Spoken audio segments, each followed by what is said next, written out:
Welcome to the PicMash channel. Today we have a very special deep dive for you, and we're going to take our time to explore it. Imagine that you are settling in for a cozy afternoon nap. Right, just resting quietly on your couch. Exactly. You are bundled up under warm quilts, just drifting off to sleep.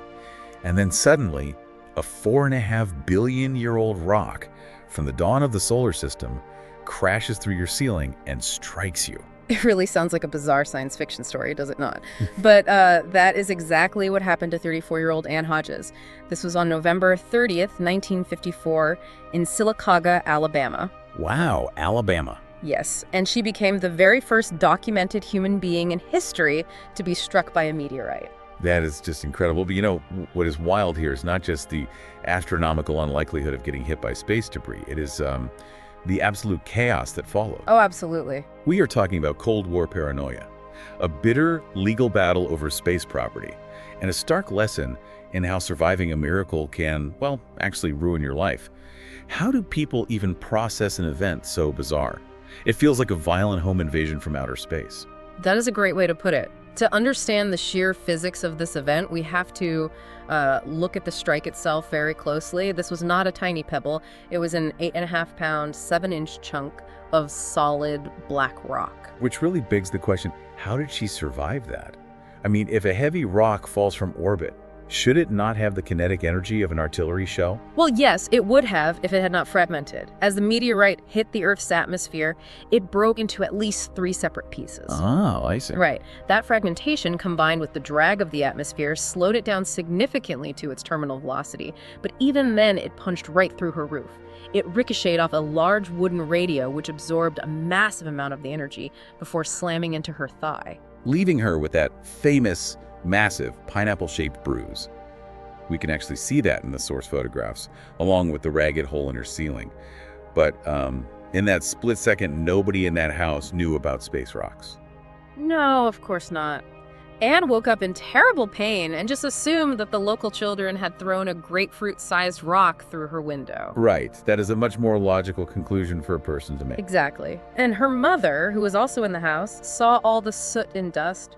She just thought the chimney had collapsed.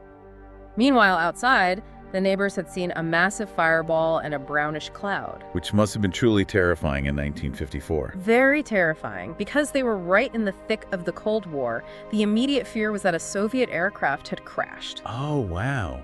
I did not even think of that. Yes. A local physician, Dr. Moody Jacobs, eventually examined Anne. But it took a government geologist arriving on the scene to finally confirm it was a meteorite. You would think that would be a cause for celebration. I mean, she survived, and she has a priceless cosmic artifact. You would think so, yes. But this is where the story shifts, right? It goes from a scientific marvel to a legal nightmare. Because Anne was only renting her house. If a space rock falls on a rented house, whose property is it? Well, property law is not exactly built to handle extraterrestrial deliveries.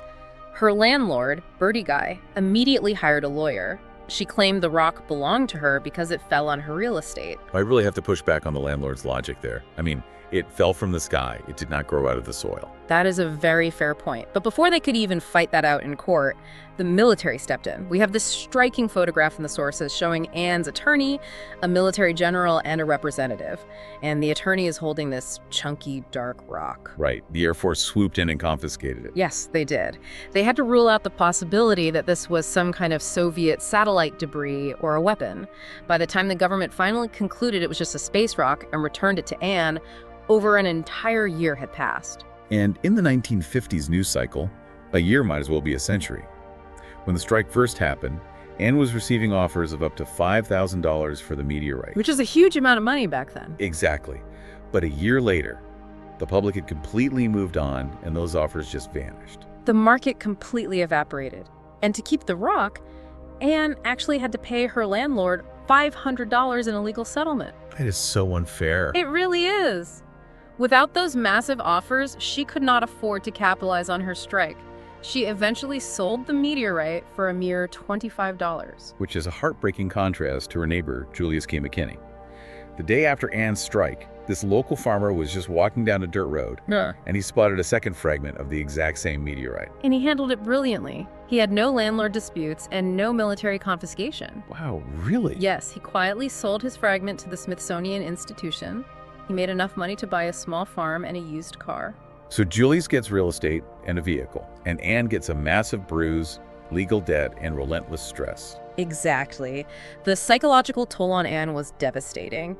She was thrust into an international spotlight she never wanted, fought a bitter legal battle, and ended up with nothing. That is incredibly tragic. It is. She suffered a severe nervous breakdown.